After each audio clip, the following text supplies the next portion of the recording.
मिथुन राशि के दोस्तों नमस्कार। दोस्तों सुकूनदायक ग्रह स्थिति बनी हुई है। दिनचर्या व्यवस्थित रखें। साथ ही साथ आत्म मनन तथा चिंतन करने से आपको बहुत अधिक मानसिक शांति अनुभव होगी। किसी भी समस्या का हल निकालने में आप सक्षम रहेंगे। कोई सरकारी मामला उलझा हुआ था तो आज समाधान मिल सकता है। आप प्रयास करें, शायद आज उस समस्या का समाधान आपके पास आ जाए।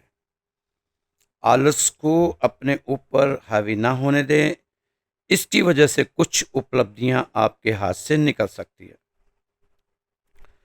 पारिवारिक गतिविधियों को सुचारू रूप से चलाने में आपका विशेष योगदान रहेगा। साथ ही किसी विशेष योजना को कार्य रूप देने में आप कामयाब भी रहेंगे।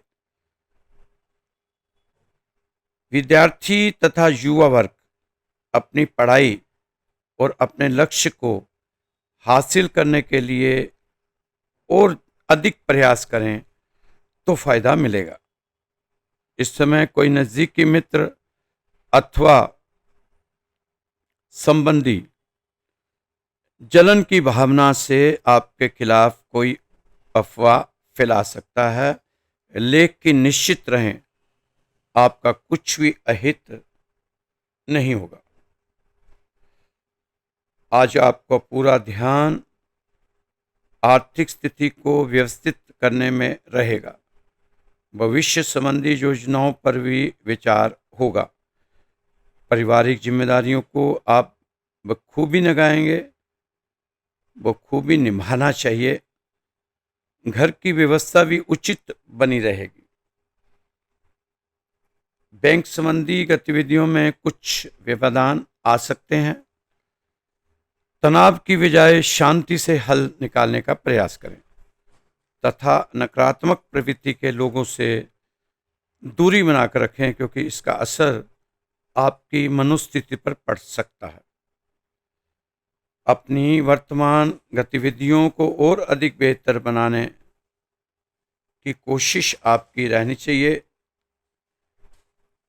सेहत के मामले में आज आपकी सेहत अच्छी रहेगी, लेकिन फिर भी लापरवाही ना बरतें, क्योंकि मौसम के बदलाव के कारण खान पान के ध्यान देने की जरूरत है। आज आपकी कोई मन मुताबिक इच्छा पूरी हो सकती है, जिसकी वजह से मन प्रसन्न रहेगा। कहीं पैसा इन्वेस्टमेंट करना चाहते हैं तो फायदेमंद रहेगा, लेकिन आत्मविश्लेषण से खुद के व्यक्तित्व में सकारात्मक बदलाव महसूस होगा। कोई भी फैसला अपने दम पर लें, अपने कामों में ही व्यस्त रखें। कभी कभी आपका अधिकार और क्रोधपूर्ण लहजा आपके ही कार्यों में रुकावट डाल देता है। इसलिए अपने स्वभाव को सहज और संयमित रखना अति आवश्यक है। किसी भी तरह की कागजी कार्रवाई को सावधानी से करें। किसी तरह का भी निवेश करें तो सावधानी से निवेश करने की आपको जरूरत है। दोस्तों, कुछ ग्रहों के बदलाव के चलते कुछ राहत आपको जरूर मिल सकती है। आपसे मेरा हाथ जोड़कर निवेदन है कि आप बिना मतलब कोई स्टोन वगैरह ना धारण करें। आपको इनसे कोई लाभ नहीं होगा, पैसे का नुकसान ही होगा। स्टोन वगैरह से अभी परहेज ही करें, थोड़ा धैर्य रखें, आपको कामयाबी मिलेगी। आप द्वारा की गई मेहनत का फल भी जरूर मिलेगा। अगर आप कोई जॉब बदलना चाहते हैं, नौकरी बदलना चाहते हैं, तो अभी कोई चांस मत लें। जहां नौकरी कर रहे हैं अभी उसी जगह बने रहें, नहीं तो ना है कि आपको पछतावा हो सकता है। आप इन लोगों से सावधान रहें जो आपके काम को बिगाड़ने की फिराक में रहते हैं। आप किसी की सुनी सुनाई बातों पर ज़्यादा विश्वास ना किया करें, इससे आपको लाभ नहीं, नुकसान ही होता है। पर आप फिर बार बार बातों में आ जाते हैं। अफवाहों पर ज़्यादा ध्यान ना दिया करें, दूसरों की गलतियों को नज़रअंदाज किया करें। मिथुन राशि के मित्रों को अपने दोस्तों के साथ पॉजिटिव विचारों को शामिल करना चाहिए, तभी ग्रह आपको लाभ दे सकते हैं। दोस्तों, शनिदेव 13 जुलाई को बकरी हो रहे हैं, उससे भी थोड़ा प्रभाव बदलेगा आपकी राशि पे। शनि महाराज भी आपको अब थोड़ा अच्छा फल देने के इच्छुक हैं। हो सके तो आप अपने बीते हुए दिनों के कल को भूलने की कोशिश करें, आगे बढ़ें, चाहे आहिस्ता आहिस्ता बढ़ें। अगर आप कोई गाड़ी घोड़ा खरीदने की सोच रहे थे तो आप खरीद सकते हैं, अगर आप वहम नहीं करते तो, क्योंकि कल ही हमारे विष्णु भगवान शयन के लिए गए हैं। कल 6 तारीख को देवशयनी एकादशी थी, तो कई लोगों की होता है कि वो जब विष्णु भगवान शयन पे चले जाते हैं तो कोई नई चीज़ खरीदते नहीं हैं, शादी नहीं होती, नया मकान नहीं लेते। तो अगर आप इन चीज़ों को मानते हैं तो फिर अभी जो गाड़ी लेना चाहते हैं तो उसके लिए थोड़ा रुक सकते हैं। भौतिक सुखों की पूर्ति भी शनि महाराज करना चाह रहे हैं, धन लाभ भी होता है। आज आप अपने दाम्पत्य जीवन में भी आनंद मिलता महसूस करेंगे। अगर मिथुन राशि वाले जातकों को हृदय रोग से संबंधित कोई दिक्कत है तो उसमें लापरवाही ना बरतें, अपनी नियमित चेकअप कराते रहें, अपनी सेहत का ख्याल रखें, धैर्य रखें। आपको धैर्य रखना ही होगा। धैर्य रखना कोई कमजोरी नहीं होती, ये तो ताकत होती है जो सब में नहीं होती। शनिवार को हो सके तो हनुमान जी का प्रसाद और हनुमान जी का चालीसा जरूर पढ़ा करें। वैसे तो आपको सुबह शाम दोनों समय ही पढ़ना चाहिए, लेकिन अगर आपके पास समय कम है तो कम से कम शनिवार को तो जरूर ही पढ़ा करें। मिथुन राशि के दोस्तों, जिंदगी में मुश्किलें तमाम हैं, फिर भी होठों पर मुस्कान है। और अगर जीना ही है हर हाल में तो फिर मुस्कुराकर जीने में क्या नुकसान। तो आपको मुस्कुराना चाहिए। खुशी ने गम से पूछा, तकलीफ किसे कहते हैं। खुशी ने गम से पूछा, तकलीफ किसे कहते हैं। गम कहता है जब दिल में बहुत कुछ करने को हो और जुबान खामोश हो, ना कोई सुनने वाला हो और ना ही कोई समझने वाला हो, तो इसे ही तकलीफ कहते हैं। तो दोस्तों, जिस दिन जमाने की धूप सर पर पड़ेगी उसी वक्त समझ आ जाएगा कितना जरूरी है हमारे सर पर हमारे माँ बाप का साया। अपने माँ बाप का आशीर्वाद प्राप्त करते रहें और आगे बढ़ते रहें। माँ बाप का आशीर्वाद आपको कई समस्याओं से बाहर निकाल सकता है। बहुत बड़ी बात होती है कि हर बच्चों को माँ बाप का आशीर्वाद मिल जाना, नहीं तो ज़्यादातर बच्चे कम उम्र में ही अपने माता पिता को खो बैठते हैं। तो दोस्तों, सब्र करो, सब्र करना ही इस समय सबसे अच्छा रहेगा। सब्र करो जब मंजिलें कहीं दूर नजर आए। सब्र करो जब मंजिलें कहीं दूर नजर आए, दूसरी में जीत बैठी है शायद करीब। दूसरी मंजिल बैठी है शायद करीब। सब्र करो जब कोशिशें हार से जा टकराएं। सब्र करो जब कोशिशें हार से जा टकराएं। हार के बाद जीत का स्वाद कुछ अलग ही आता है। सब्र करो जब सारे अपने छुटते ही जाएं, सब्र करो जब अपने बिछड़ते ही जाएं, शायद उनका इतना ही हिस्सा था आपके दिल के मकाम में। सब्र करो जब जिंदगी कैद सी लगने लगे, सब्र करो जब जिंदगी कैद सी लगने लगे, सब्र करो जब दोस्तियां हाथ से रेत सी फिसलने लगे, सब्र करो जब दिल टूट टूट के थक चुका हो, सब्र करो जब कोई सपना आंखों में ही मर चुका हो, क्योंकि शायद यही वक्त पर ये आपको सब मिले। यह उस खुदा की मंजूरी है। आपको बहुत आगे जाना है तो सब्र करना ही पड़ेगा, सब्र करना जरूरी है। दोस्तों, तू हंस के जी या रो के जी, एक उम्र तो तुझको जीना है। तू हंस के जी या रो के जी, एक उम्र तो तुझको जीना है। तू झूठ के पीछे भागे क्यों? तू झूठ के पीछे भागे क्यों? हर मोड़ पर झूठ को सहना है। जब आज नहीं कल मरना है, जब आज नहीं कल मरना है, किस बात से इतना डरना है? चल फिर खुशियों से मिलते हैं, चल यार खुद से मिलते हैं, चल वापस उस जीरो पर चलते हैं। तो दोस्तों, खुश रहा करें, खुश रहते रहते ही आगे बढ़ा करें। खुशी इंसान को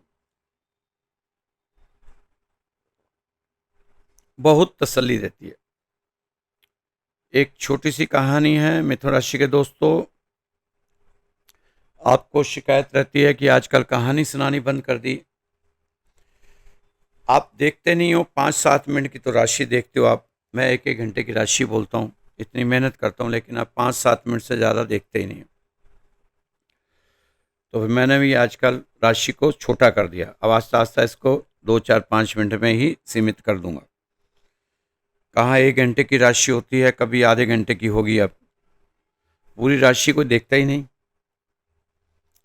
एक आदमी अपनी रोजमर्रा की जरूरतों को ना पूरा कर सकने के कारण बहुत दुखी था।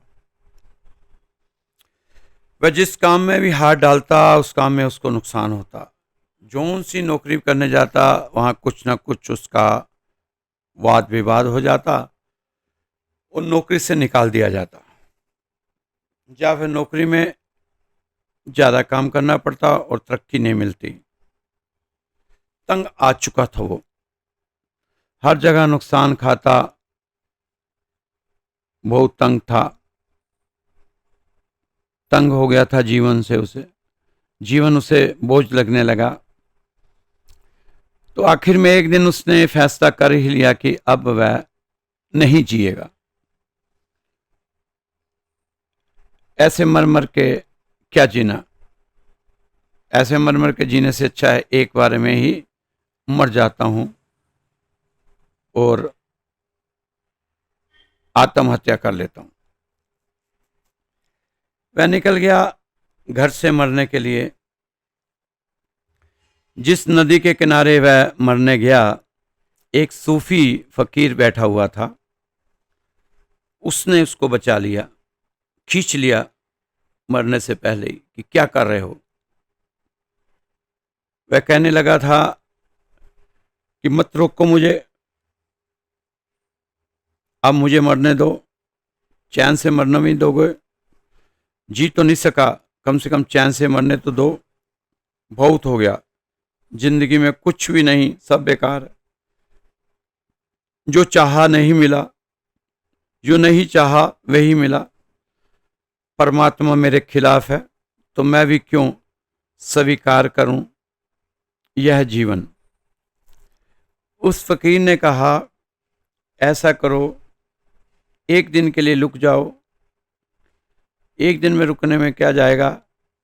आपने तो आत्महत्या करनी है, कल कर लेना, कल अच्छा दिन भी है, मंगलवार भी है, हनुमान जी का दिन है, कल कर लेना, आत्महत्या करनी है, आज का दिन रुक जाओ, मेरे पास रुक जाओ, फिर मर जाना, इतनी जल्दी क्या है? तुम कहते हो तुम्हारे पास कुछ भी नहीं, तुम खाली हो। उसने कहा कुछ भी नहीं? कहता ना, कुछ भी नहीं। कुछ होता तो मरने की क्या पड़ी थी मुझे, क्या जरूरत थी मरने की? उस फकीर ने कहा कि आओ मेरे साथ, आओ, इस गांव का राजा मेरा मित्र है। वो ले गया फकीर को राजा के पास। उसने राजा के कान में कुछ कहा।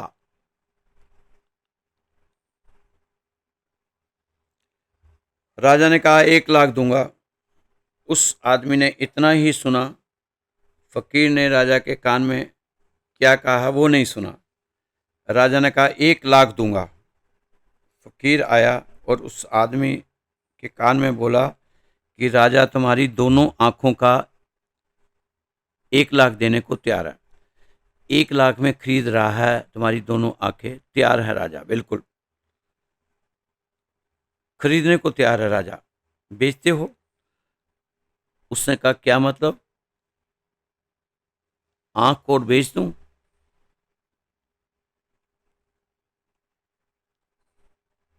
तुम ₹1,00,000 क्या 10 लाख दो तब भी मैं नहीं देने वाला। तो फकीर राजा के पास फिर गया। उसने कहा नहीं, वो नहीं देने वाला, 10 लाख में भी नहीं देने वाला। तो राजा ने कहा चलो 10 लाख मैं देता हूं, 11 लाख देता हूं। उस आदमी ने कहा छोड़ो जी, ये धंधा करने का ही नहीं है, आंख बेचेंगे क्यों? फकीर ने कहा तो फिर कान बेचो, नाक बेचो। यह राजा हर चीज खरीदने को तैयार है, इसका धंधा ही यही है। तुम बताओ, तुम्हारे मुंह मांगा दान देने को तैयार है राजा। तो व्यक्ति बोला नहीं, ये धंधा मुझे करना ही नहीं। बेचेंगे क्यों, बेवजह क्यों बेचेंगे? तो उस फकीर ने कहा तो अभी तो तुम कह रहे थे तुम्हारे पास कुछ है ही नहीं, तुम्हारे पास जीने को कुछ नहीं है, मरने को ही है। या तुम्हें तुम्हारी आंखों का मिल रहा है, तुम्हारे शरीर का पूरा करोड़ों रुपए मिल रहा है, तो लो, अपनी एंजॉय करो जिंदगी।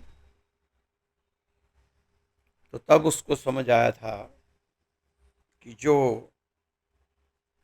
मैं चीज़ें बिल्कुल फोकट में समझ रहा था कि ये तो हमें मिली हुई हैं, आज मुझे उसकी वैल्यू पता चली।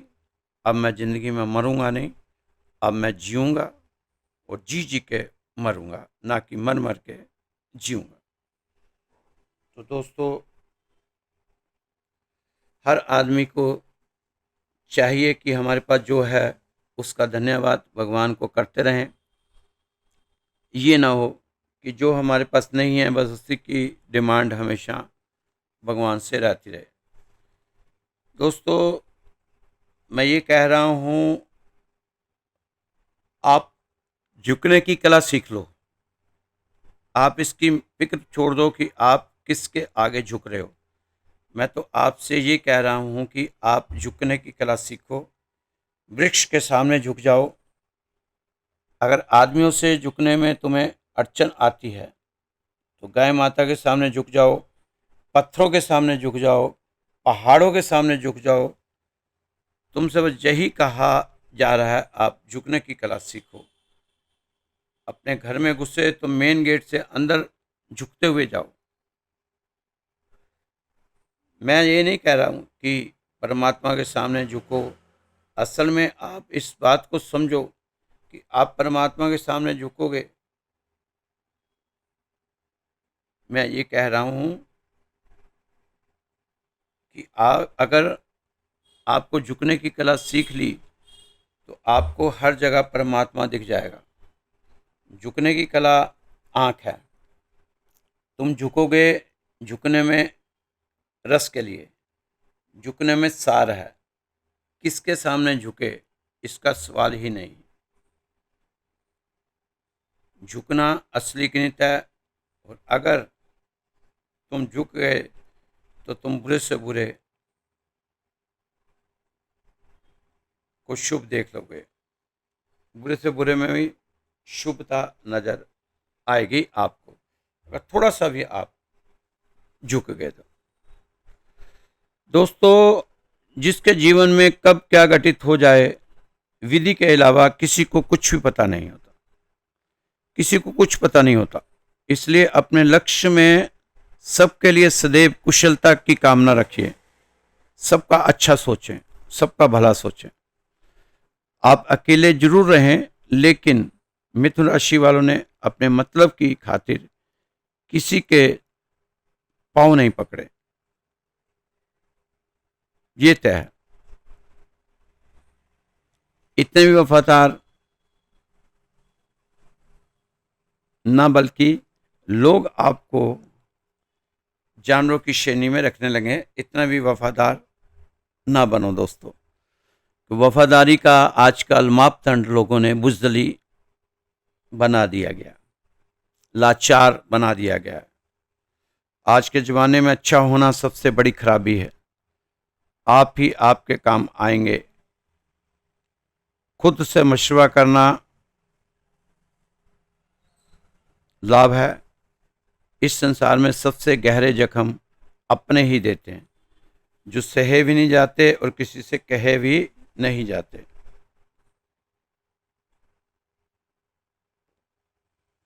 दोस्तों, हम किसी के आगे अपना दुखड़ा ना रोया करें, क्योंकि कुछ लोग चप्पल जैसे होते हैं, साथ तो देते हैं पर पीछे से कीचड़ उछालते रहते हैं। घर के नाटक चलते रहेंगे, आप अपने काम पर ध्यान दो। घर वालों को अपनी नाकामयाबी का कारण मत बनने दो। अगर समाज जंगल बन जाए तो इसका मतलब यह नहीं कि आप भी जानवर बन जाओ ना, आपने इंसान ही रहना है, बल्कि उन जानवरों को इंसान बनाने की कोशिश करनी है जो इस संसार को जंगल बनाने के चक्कर में लगे हुए हैं। धीमी सफलता चरित्र का निर्माण करती है और तेज सफलता अहंकार का निर्माण करती है। दोस्तों, अदालत सी बन गई है जिंदगी, रोज रोज नए मुकदमे, रोज नए मुकदमे। खुला दिमाग, खुली सोच रखनी चाहिए, पर इतना ज़्यादा भी दिमाग नहीं खोल देना चाहिए कि कोई भी अपना कचरा डाल जाए।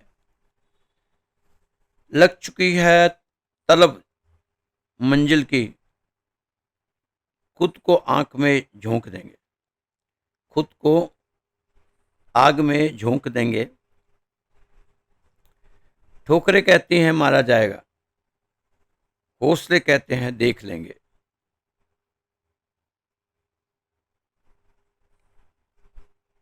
आपने सिखाई थी गिनती जिनको, वही आपको पहाड़ा पढ़ाने के लिए आते हैं।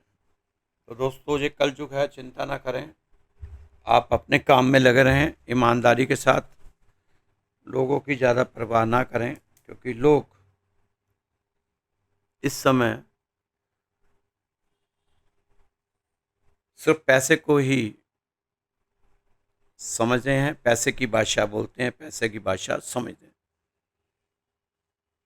अपने स्वास्थ्य का ख्याल रखें मिथुन राशि वाले दोस्त। इस समय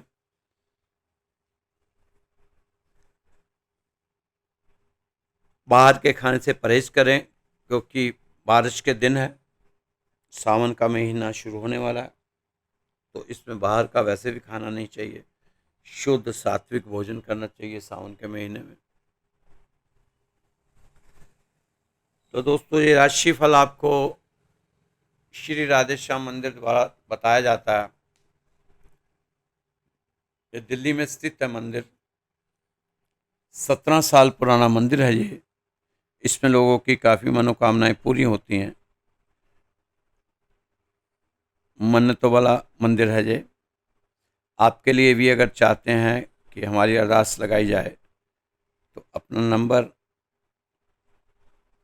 अपना गोत्र और अपना नाम ये हमारे मंदिर में आप हमारे व्हाट्सएप नंबर पे भेज सकते हैं, आपको जवाब मिलेगा। तो दोस्तों, खुश रहो, मस्त रहो, स्वस्थ रहो, व्यस्त रहो और तंदुरुस्त रहो।